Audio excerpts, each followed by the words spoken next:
Good morning, welcome to Breakfast with Naga Munchetty and Charlie State. Our headlines today.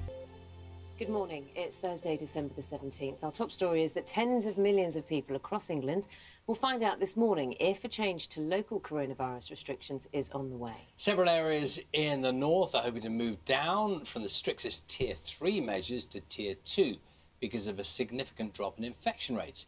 However, NHS bosses have warned against easing restrictions prematurely. Simon Jones has the story. System that announcement coming later this morning about 11:30. Matt Hancock, I think, is in the Commons, but we're going to be talking to Priti Patel. We're going to be talking to Andy Burnham, who's looking after Greater Manchester, of course, and we'll be talking to Mark Drakeford as well, First Minister of Wales. Also got experts. Of course, we have experts a little later on this morning, 8:10. If you've got questions you still remain unanswered in your head, there's no such thing as a stupid question at the moment. Absolutely because almost everyone is asking the same things one way or another. So keep those coming to us. We will try and do our best to answer all of those for you. Time now, 6 minutes past 6. Police in the United States are believed to be close to filing charges against a Libyan man suspected of making the bomb which blew up Pan Am Flight 103 over Lockerbie in 1988. US media says prosecutors will soon press for the extradition of Abu Aguila Mohammed, who's reportedly being held in Libya. Here's our Washington correspondent, Libo De Seca. Spacesuits on, so just to be clear, they didn't break all sorts of precedents. Honestly, and no. I kind of looked up and thought, loads of people there on that was the moon. In Mongolia. That's definitely not space. Good. Clear that up. Glad you did. Very rare to find new plants and fungi in the UK, but a humble toadstool growing by Heathrow has topped the list of Kew Gardens discoveries from around the world. Film Alien. Whereas that thing we just saw at the end there, well, I'm sorry, whatever that was, looked lovely. Very, very nice. Pretty. But I don't think you should dub anything ugly. No. Ever. Should you, Carol? Good point. Morning.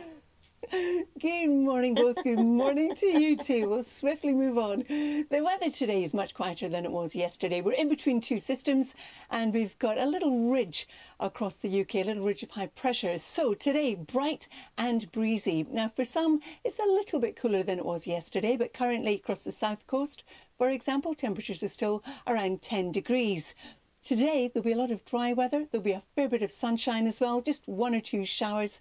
It's later on in the day. We see the cloud thicken out towards the west and then showery rain will arrive and the wind will start to pick up, particularly so in the evening through the Irish Sea. These are our daytime temperatures, 9 to about 13 degrees. So through the evening, the wind will really strengthen across the Irish Sea and areas adjacent to it, and the rain moves from the west towards the east with some heavy bursts as well.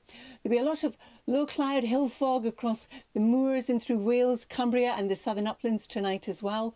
But as we go through the night, after an early dip in temperatures, the temperatures will actually rise. And if you look at these, they're not too dissimilar to what we are looking at during the day. For some, they'll be higher. So once again, we've got this range 9 to 13 degrees. Through the course of tomorrow, well, we'll start off with all that hill fog. There'll be some cloud around as well. And then we've got our next system coming in from the west.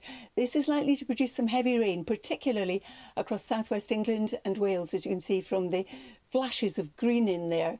It's falling on already saturated ground, so it could lead to some issues with flooding.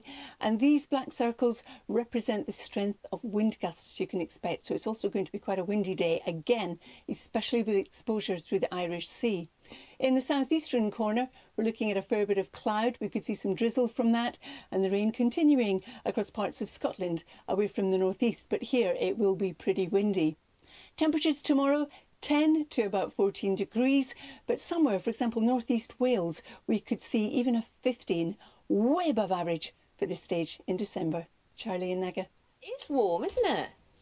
It is very mild tomorrow, but then as we head into the weekend, it's going to turn cooler again with temperatures closer to average. Not particularly cold, just cooler than this. You're going to tell us more in about half an hour, I know you are. Thanks very much, Carol. Let's see, time now is 12 minutes past 6. We're going to have a look at this morning's papers for without adornment. Without adornment. So the recommendation, a nutritionist at Action on Salt says that you could try different healthier toppings, no added salt, peanut butter, or eat it with a scrambled egg to make one crumpet more substantial. Now, I don't think you could ever eat just one crumpet, could you? That's the problem. Crumpets are more than one item. Really, Lashings of butter. They definitely are. What's your favourite topping for a crumpet? Well, butter, I know in the piece they talk about Marmite and, is it peanut butter? Some people have peanut butter on, which doesn't really appeal to me. But, Cheese. Yeah. Cheese. Cheese for me.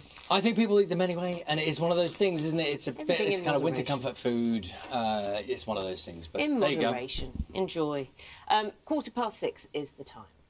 For most of us, the difference between being able to eat in a restaurant or grab a takeaway might not seem a lot. Yeah, but when it comes to businesses, it's the difference between survival and failure after, obviously, a really tough year. Now, Nina is at a cafe in Trafford for us where today's tier review will mean so much. Nina, morning to you. So currently in tier 3, has been for months.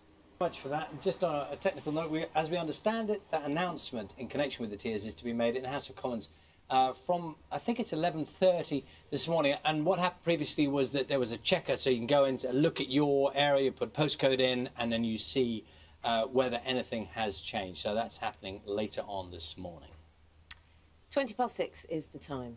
Ella Adu Kissy Deborah was just 9 years old when she died following a severe asthma attack in 2013. She had lived near London's South Circular, which is one of the capital's busiest roads. After a landmark ruling yesterday, Ella became the first person in the UK to have air pollution listed as a cause of death. Ella's mum, Rosamond, said the verdict was justice for her daughter, as Jane McCubbin now reports. Quite rightly, a very, very proud mum. Yes. Very proud mum. Why would you not be? Marcus Rashford feeding... Thank you very much, Carol. We'll chat later on. Time now is 6:45. The Prime Minister has told us to keep our Christmas celebrations short and small to reduce the spread of COVID over the festive period. It comes as Wales took the step of limiting the number of households that can mix to 2. OK, so there's lots to talk about. Let's talk to this morning's GP.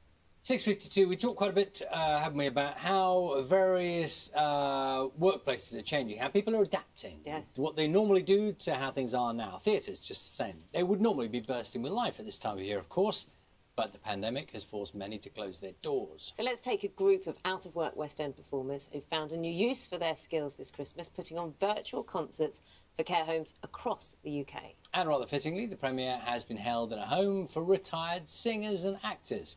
Lambden has more. Well, so, isn't that lovely? Listening to Josephine and Rosario, and Josephine saying, you know, sings in the loo. I always find singing in the loo's best because it's the acoustics make you sound fantastic. Try it. Try it at home. Time now to get the news, travel, and weather where you are.